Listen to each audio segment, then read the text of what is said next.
Hi friends. So, మన భూమి యొక్క డీటెయిల్స్ 1B గానీ, లేకుంటే ఆర్ఓఆర్ గానీ, లేదా మన పట్టాదారు పాస్‌బుక్ ఏ విధంగా డౌన్‌లోడ్ చేసుకుంటామో, సో, అది మనం ఈ వీడియోలో చూద్దాం. మనం చూసినట్లయితే survey number or subdivision number. So, దీని ద్వారా మనం ఈ సర్వే నంబర్‌లో ఎంత భూమి ఉంది అనేది మనం కనుక్కోవచ్చు. అంటే for example me survey number ఒకటైతే అక్కడే ఒకటి ఎంచుకోవాలి. లేదా సబ్ డివిజన్ నంబర్ కనుక ఉన్నట్లయితే, అంటే ఫర్ ఎగ్జాంపుల్ ఇక్కడ చూసినట్లయితే 2/E 3/7 అలా చాలా ఉంటాయండి. సో, ఆ విధంగా మనం కనుక్కోవచ్చు ల్యాండ్ ఎంత ఉంది అనేది. సో, సెకండ్ ఆప్షన్ వచ్చినట్లయితే పట్టాదారు పాస్‌బుక్ నంబర్. ఒకవేళ మీకు పట్టాదారు పాస్‌బుక్ పైన ఒక నంబర్ టీ నంబర్ అనేది ఉంటుంది. సో, ఆ నంబర్తో పాటు ఆధార్ కార్డ్ నంబర్ ఉన్నట్లయితే మన పాస్‌బుక్‌లో టోటల్ ల్యాండ్ ఎంత భూమి ఉంది అనేది మనం కనుక్కోవచ్చు. సో, అది ఏ విధంగా మనం స్టెప్ బై స్టెప్ ఈ వీడియోలో చూద్దాం. సో, ముందుగా మనం ధరణి పోర్టల్ అయితే ఓపెన్ చేయాలి. నేను ఈ లింక్ అనేది డిస్క్రిప్షన్లో ప్రొవైడ్ చేశాను. అక్కడికి వెళ్ళి మీరు చూసినట్లయితే మీరు ఈ సైట్ అనేది ఓపెన్ అవుతుంది. సో, ఇక్కడ ఫస్ట్ చూసినట్లయితే survey number or subdivision number. So, first నేను ఇది ఎంచుకున్నాను. ఇక్కడ మన డిస్టిక్ అండ్ ఇక్కడ మండలం అనేది సెలెక్ట్ చేసుకోవాలి. అండ్ ఇక్కడ విలేజ్. సో, ఈ 3 సెలెక్ట్ చేసుకున్న తర్వాత మనకు ఇక్కడ survey number or subdivision number అనేది ఇక్కడ చూపిస్తుంది. సో, ఇక్కడ మనం మన సర్వే నంబర్ ఏదైతే ఉందో అది మనం ఇక్కడ ఎంచుకోవాలి.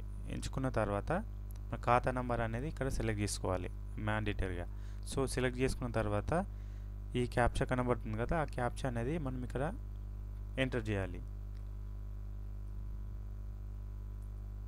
ఎంటర్ చేసిన తర్వాత ఇక్కడ ఫెచ్ అనే బటన్ మీద క్లిక్ చేసినట్లయితే మనం ఆ సర్వే నంబర్ పైన ఎంత భూమి ఉంది అనేది మనం ఇక్కడ కంప్లీట్గా చూపిస్తుంది. సో, ఇక్కడ చూసినట్లయితే ల్యాండ్ డీటెయిల్స్, ఇక్కడ చూడండి మొత్తం డీటెయిల్స్ డిస్టిక్, మండల్, విలేజ్, ఇక్కడ ఖాతా నంబరు, సర్వే నంబరు, ఎవరి పేరు, పట్టాదారు నేమ్, అనే నేమ్ ఏంటి, ఫాదర్ నేము, సో ఎంత భూమి ఉంది అనేది, టోటల్ ల్యాండ్ ఎక్స్టెన్షన్ ఇక్కడ 10 గుంటలు అనేది చూపిస్తుంది. సో, ఆ విధంగా అలానే కాకుండా ఇక్కడ మన ల్యాండ్ యొక్క మార్కెట్ వాల్యూ ఎంత ఉందో అనేది కూడా మనం ఇక్కడ చూసుకోవచ్చు. సో, ఇది ఈ సర్వే నెంబర్ పైన ఈకేవైసీ అప్డేట్ ఉందా లేదా అనేది కూడా మనకు ఇక్కడ కనబడుతుంది. ఈకేవైసీ స్టేటస్ అనేది మనం చూసినట్లయితే ఇక్కడ Aadhaar available and eKYC completed అని చూపిస్తుంది. సో, మనం సక్సెస్ఫుల్గా ఇది కేవైసీ అనేది అప్డేట్ అనేది జరిగింది. సో, ఇప్పుడు మనం సెకండ్ ఆప్షన్ వెళ్ళినట్లయితే పట్టాదారు పాస్‌బుక్ నంబర్. సో, ఈ ఆప్షన్ ద్వారా మనం మన బుక్ పైన ఎంత టోటల్ ల్యాండ్ ఉందో మనం ఇక్కడ చూద్దాం. సో, ఫస్ట్ నేను టీ నెంబర్ అనేది ఎంటర్ చేస్తున్నా.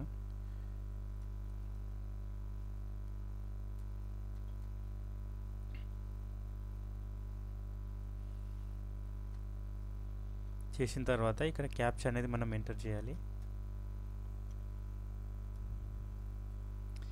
ఫెచ్ బటన్ మీద క్లిక్ చేసినట్లయితే మనకు ఇక్కడ first 4 digit of Aadhaar number, మన ఆధార్ కార్డులో ఫస్ట్ 4 డిజిట్ల నంబర్ అనేది ఇది అడుగుతుంది. సో, నంబర్ ఇచ్చిన తర్వాత మళ్ళీ మన క్యాప్చా అనేది ఇక్కడ ఎంటర్ చేయాలి. ఇక్కడ ఫెచ్ బటన్ మీద క్లిక్ చేసినట్లయితే మనకు మన ఈ పట్టాదారు బుక్ పైన ఎంత భూమి ఉందా అనేది ఇక్కడ మొత్తం మనకు చూపిస్తుంది. సో, ఇక్కడ చూసినట్లయితే name, father name or husband name, ఖాతా నంబరు. సో, ఇక్కడ చూసినట్లయితే మనకు 2 ఆప్షన్ అనేది కనబడుతుంది. ఇక్కడ ఆర్ఓఆర్ 1B. సో, ఇది క్లిక్ చేసినట్లయితే 1B అనేది చూపిస్తుంది. ఒకవేళ మనం ఫస్ట్ వన్ ఈ పట్టాదారు పాస్‌బుక్ కనబడుతుంది కదా, ఇది కనుక ఓపెన్ చేసినట్లయితే మనకు బుక్తో సహా విత్ ఫోటోతో మొత్తం అనేది ఇక్కడ డిస్ప్లే అవుతుంది. ఇక్కడ చూసినట్లయితే mandal, division, village, passbook number అన్నీ విత్ ఫోటోతో కంప్లీట్గా మన డీటెయిల్స్ అనేది ఇక్కడ చూపిస్తుంది, ఎంత భూమి ఉంది ఏంది అనేది. సో, ఒకవేళ మనం ఫస్ట్ వన్ ఎంచుకున్నట్లయితే ఆర్ఓఆర్ అంటే జస్ట్ వితౌట్ ఫోటో లేకుండా భూమి ఎంత ఉంది అనేది ఇక్కడ చూపిస్తుంది 1B. మీకు ధరణిలో ఎటువంటి డౌట్స్ ఉన్నా కూడా మాకు కామెంట్ బాక్స్లో తెలియజేయండి. సో, నేను వాటికి సొల్యూషన్ అయితే క్లియర్గా ఇస్తాను. సో, ఇలాంటి మరిన్ని వీడియోస్ కోసం మా ఛానల్ని సబ్స్క్రైబ్ చేసుకోండి. Thank you guys.